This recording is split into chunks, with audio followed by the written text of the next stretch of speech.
Okay, folks, get ready for liftoff, because today we're deep diving into your Mars files. Mars files. You guys sent over a ton of articles and notes about, well, everything. Like futuristic Martian homes. Oh, Ooh, two. wait for it. What? Martian potatoes. I gotta ask. Martian potatoes, huh? Did you know a day on Mars is longer than an Earth day? Longer, you say? Yeah, just a bit, but still. That's right. A Martian day is 24.6 hours. Oh. And with those polar ice caps, it's almost like Oh, yeah, those ice a caps. familiar neighbor. A much colder one, but familiar. Almost. But they're not just frozen water, are they? I was reading they've got frozen carbon dioxide, too. They do. Could that be like the secret to warming things up? Well, they're a fascinating piece of the puzzle. I mean, besides packing a seriously thick coat. For both potential terraforming Yeah. and for what they might tell us about ancient Martian life. What's stopping us from making Mars our second home? Before we plan that Martian housewarming party, let's talk about the reality check waiting for us on the red planet. You mean besides the fact that I probably can't get decent Wi-Fi out there? That's definitely on the list. Okay, good to know. But even more pressing, Yeah. the average temperature on Mars hovers around Oh, boy. a bone-chilling negative 80 degrees Fahrenheit. Okay, so maybe I'll pack a parka instead of a swimsuit. Good idea. I'm guessing sunscreen is useless, too, since the atmosphere is basically non-existent. Not non-existent, Yeah. but incredibly thin. Okay. It's mostly carbon dioxide, which we can't breathe, Yeah. and it offers very little protection from the sun's radiation. So we're talking extreme cold, no breathable air, and constant radiation exposure. Not exactly a tropical getaway. You got it. But I've read about some, well, pretty wild ideas for terraforming Mars. Terraforming, yes. Like creating artificial magnetic fields or Mhm. releasing greenhouse gases. Right. Are those sci-fi or could they actually work? Some of those ideas sound like they're straight out of a movie, I'll admit. But scientists are exploring some fascinating concepts, like using giant mirrors to reflect sunlight and warm the planet. Giant space mirrors. Now that's an Instagram post I'd love to see. For sure. But okay, let's say we could actually make Mars livable. Okay. How do we even get there? It's not exactly a quick trip to the grocery store. Definitely not. Yeah. The average distance to Mars is 54.6 million kilometers, Oh, okay. which means a travel time of 6 to 9 months Each way. each way. Wow. A year in a spaceship. I wonder if they have in-flight movies. Hmm. Or at least really good podcasts. Seriously, what kind of spacecraft could even handle that? We're talking about spacecraft that are more like self-contained cities than vehicles. Oh, wow. They need to be incredibly durable to withstand radiation, micrometeoroids, So, yeah. and the intense forces of launch and landing. Makes sense. And they have to carry everything the astronauts need Right. to survive for months on end. Food, water, the whole 9 yards. Yeah, exactly. From food and water to oxygen and medical supplies. So it's way more complicated than packing a suitcase and grabbing your boarding pass. Way more. And what about the astronauts? How do they train for that kind of isolation and, well, just the weirdness of space for so long? Astronaut training is intense.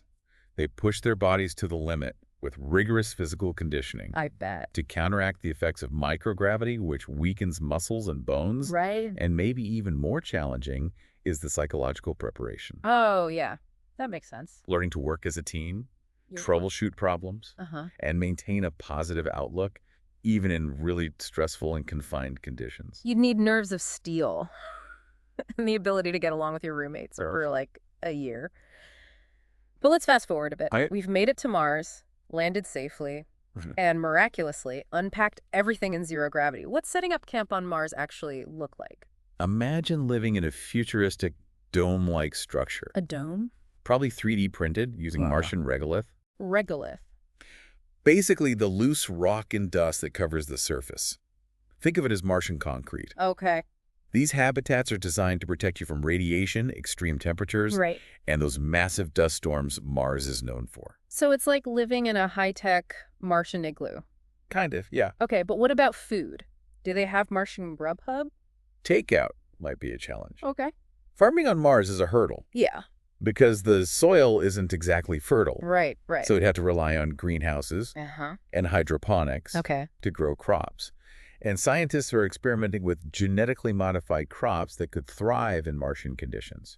So Martian potatoes are actually a possibility. Maybe. I'll stick to fries, just in case. Yeah. Speaking of essentials, how do we keep the lights on in our Martian homes? I mean, Solar power is a definite contender because Mars gets a decent amount of sunlight. okay. The problem is What's that? those dust storms can block out the sun for weeks. Oh, right. The dust. So we might need a backup. Something like nuclear power. Nuclear power on Mars. Okay, this is officially starting to sound like a sci-fi movie. A little bit, yeah. But even with the tech, living on another planet has to be mentally challenging, right? Yeah, absolutely. Yeah. The isolation, the lack of familiar landscapes, Right. the fact that you can't just pop down to the corner store. Exactly. It's tough. How would people cope with that? You've hit on a really important point. The psychological well-being of Martian colonists is crucial. Yeah. We need to consider ways to combat those feelings of isolation and confinement. Like, Maybe through virtual reality for immersive experiences, yeah. or communal activities to foster a sense of community. And staying connected to Earth, even with a time delay, would be vital. So those delayed texts to friends and family back home wouldn't just be annoying. Right. They'd be a lifeline. Exactly. Speaking of staying connected, just how bad is the lag time between Earth and Mars? Remember those times when your internet is crawling and you think it'll never load? Ugh. Yeah. Well, because of the vast distance, it can take anywhere from 3 to 22 minutes for a message to travel one way. 22 minutes for a reply.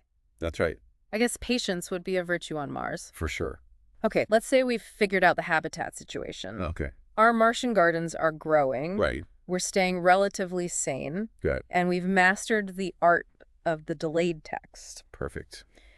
How would a Martian colony actually function? Like, could it ever be self-sustaining? That's the ultimate goal, to create a colony that can thrive independently. Okay. One possibility is mining. Mining. Since Mars is thought to be rich in rare metals, that could be valuable resources. Oh, right. Another is the production of advanced technologies. Maybe things we haven't even dreamed up yet that could be used on Mars or exported back to Earth. It's like a Martian startup scene. And hey, maybe someday they'll even be sending us Martian souvenirs. Maybe, yeah. But hold on, before we plan our Martian retirement plans, doesn't sending humans to another planet raise some big questions? It does. Like about our responsibility to that planet. Absolutely. We need to think carefully about the ethical implications of our actions. Yeah. Do we have the right to establish a permanent presence on another planet? What if we discover evidence of past or present life on Mars? How do we explore it without causing harm? Those are some big questions. They are questions that require careful consideration as we venture further into the Martian frontier. It's a lot of responsibility to be the first Martian settlers. But before we send humans on this one-way trip, what role do robots and AI play in paving the way? Think more like robotic construction crews and explorers. Okay. They can be sent ahead of humans to handle the initial setup. So building habitats, setting up infrastructure, and carrying out research. That's right. They can also take on dangerous tasks, like mining or exploring hazardous areas. Essentially acting as our Martian pioneers. Yeah. That makes a lot of sense. So it's like sending a robotic welcoming committee to prep the planet for us. In a way, yes. But beyond the practical stuff, Mars is also a goldmine for science, right? Absolutely. Mars is like a giant open-air laboratory waiting to be explored. Geologists could study its rock formations and unlock secrets about the planet's evolution. Wow. Astrobiologists could search for signs of past or present life. Right. And every new discovery brings us closer to understanding the origins of our own solar system. It's mind-blowing to think we could uncover secrets of the universe by studying our next-door neighbor. And it's not just one country leading the charge, is it? You're right. Mars exploration is a global effort, which is pretty amazing when you think about it. Yeah. We have NASA's Perseverance rover diligently collecting samples, looking for signs of ancient life. Okay. The European Space Agency has its ExoMars program, I've heard of that. focused on searching for methane, which could indicate microbial activity. And then there's SpaceX, with its vision for establishing a human colony on Mars. So many brilliant minds working together towards this common goal. It's pretty inspiring. But with all this progress, when can we realistically expect to see boots on Mars? Is it a question of when or if? Experts believe the first human missions to Mars could happen within the next decade or two. Oh, really? As for a permanent self-sustaining colony, that will likely take much longer, maybe several decades beyond that. It's a long game. But the progress is remarkable. It's a journey that demands patience, perseverance, and, well, A lot of ingenuity. A lot. But before we move on, I'm curious, have any sci-fi stories about Mars inspired you? Andy Weir's The Martian is a great example. Oh, yeah. A gripping tale of survival and resourcefulness. It captures the challenges and triumphs of living on Mars. It's a great book. Kim Stanley Robinson's Red Mars is another favorite. It explores the complexities of terraforming and building a whole new society. I have to check that one out. These stories give us a glimpse into what our future on Mars might hold. They spark our imaginations about what's possible. It's amazing how science fiction can both predict and inspire the future. It is. But here's a thought I'm left with. If we do create a new civilization on Mars, what lessons from Earth should we leave behind? That's a good question. And what new values should we embrace? It's something to ponder as we continue to reach for the stars. That's a great question and a crucial one to consider. It's an opportunity to create something better. A society built on sustainability, collaboration, and a deep respect for our new home. It's a challenge, but one I think humanity is capable of rising to. That's a perfect note to end on for now. But we're not done exploring Mars just yet. Stay tuned for part 2 of our deep dive, where we'll delve even deeper into the potential for Martian life, the evolution of a Martian society, and the legal complexities of governing a whole new world. Welcome back to our Martian adventure. Mars Adventure continues. Last time, we tackled the challenges of getting to Mars, creating a livable environment. And we even touched on the economic possibilities of a red planet colony. That was cool. But I think there's one question burning in everyone's mind. You mean besides whether or not they have Martian pizza delivery? That too, but I was thinking more about the question of life on Mars. Oh, yeah. The big one. Is it out there? Did it ever exist? And if so, what does that mean for us? I was reading that those polar ice caps we talked about might hold some clues. They might? Not just about ancient Martian life, but also about how to, create a thicker atmosphere. You're right. Those ice caps are a gold mine of information. Literally. Literally. Yeah. They contain frozen water, yes, but also frozen carbon dioxide. Right. And that CO2 could be the key to jump-starting a Martian atmosphere. So the same stuff that's causing climate change on Earth could be the solution on Mars. It's possible. That's kind of ironic. It is, yeah. But back to the life question. Okay. What are the chances we'll find something crawling around up there? Or, I guess, under the surface? Probably under the surface, yeah. Since the radiation would be a problem. It's true. The surface of Mars is pretty inhospitable to life as we know it. Right. But underground, things get interesting. Yeah. Scientists believe there could be vast reservoirs of liquid water hidden beneath the surface. Whoa, okay. And where there's water, Yeah. there's at least the potential for life. Underground lakes on Mars. It sounds like something out of a Jules Verne novel. But are we talking little green men? Or, something more like microscopic bacteria? Probably more like microbial life. Tiny organisms that can survive in extreme environments. Okay. But even finding something as small as a Martian microbe would be a game changer. I can only imagine the headlines. Scientists find Martian bacteria. Does this mean we're not alone in the universe? Exactly. But let's say we do find evidence of life, even just microscopic life. Okay. Shouldn't we be worried about contaminating it? Or even worse, it contaminating us? That's where those ethical considerations come in. Right, we talked about those before. We need to approach Mars with respect, understanding that we could be entering a delicate ecosystem. Yeah. It's not just about what Mars can offer us. It's about our responsibility to protect what's already there. It's like the ultimate leave no trace policy. Exactly. But let's shift gears a bit. Okay. Assuming we figure out the whole not accidentally wiping out Martian life thing. Right. What would a Martian society actually look like? Would it be like a mini Earth? Something totally different? That's one of the most fascinating questions to ponder. It is. How would a civilization evolve in such a different environment? Right. The need for self-sufficiency, resource management, collaboration. Yeah. All that would shape everything from their architecture to their social structures. So maybe instead of replicating Earth systems, they'd create something new, something better. It's possible. A Martian utopia, perhaps? Maybe. But even utopias need rules, right? Yeah. What about government? Who's in charge on Mars? The age-old question of governance. It's a big one. Existing space treaties provide a framework for international cooperation, Okay. but they don't specifically address the complexities of governing a Martian settlement. Right. We need new laws, new structures to ensure fairness, representation, Yeah. and peaceful resolution of conflicts. It's like the Wild West of space law. You could say that. When I think about a Martian society, I also think about the day-to-day stuff. Like what? What would people do for fun? Would they have Martian sports leagues? Martian holidays? You're getting to the heart of it. Maybe. Those everyday aspects would shape Martian culture in fascinating ways. How so? Imagine Martian artists, musicians, writers, drawing inspiration from the unique landscape. Cool. Think of the sports and games that might evolve in a low-gravity environment. Oh, yeah. That'd be wild. And who knows, maybe they'll celebrate Landing Day as a Martian holiday, Great Landing Day. commemorating the arrival of the first colonists. I love it. They could have parades with those cool rovers. Yeah. But what about language? Would they still speak English? Or would a new Martian dialect emerge?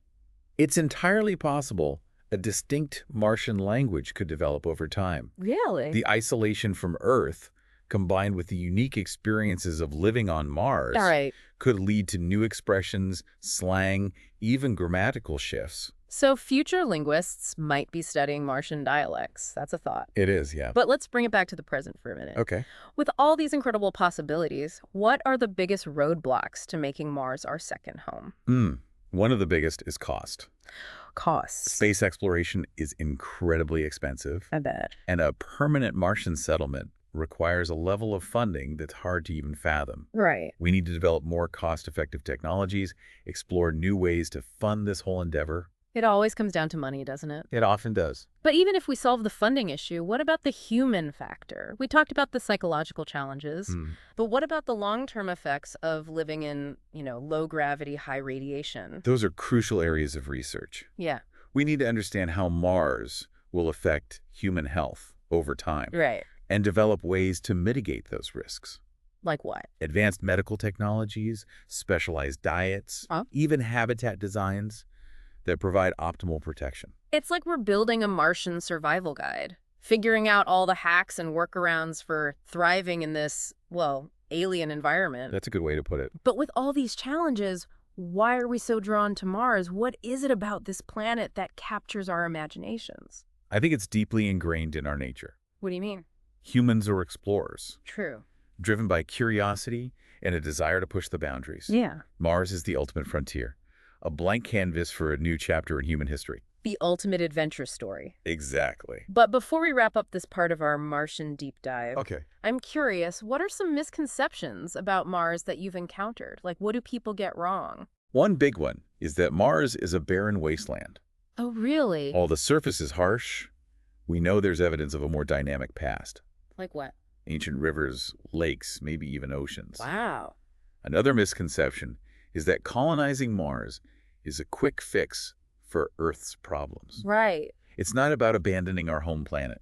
It's about expanding our horizons, ensuring humanity's long-term survival. Good point. It's a reminder that Mars isn't a replacement for Earth, but an extension of our reach into the cosmos. And with that thought-provoking insight, we're going to take a short break. When we return, we'll dive into the final frontier of our Martian exploration, the future of a red planet civilization, and all those incredible possibilities that await.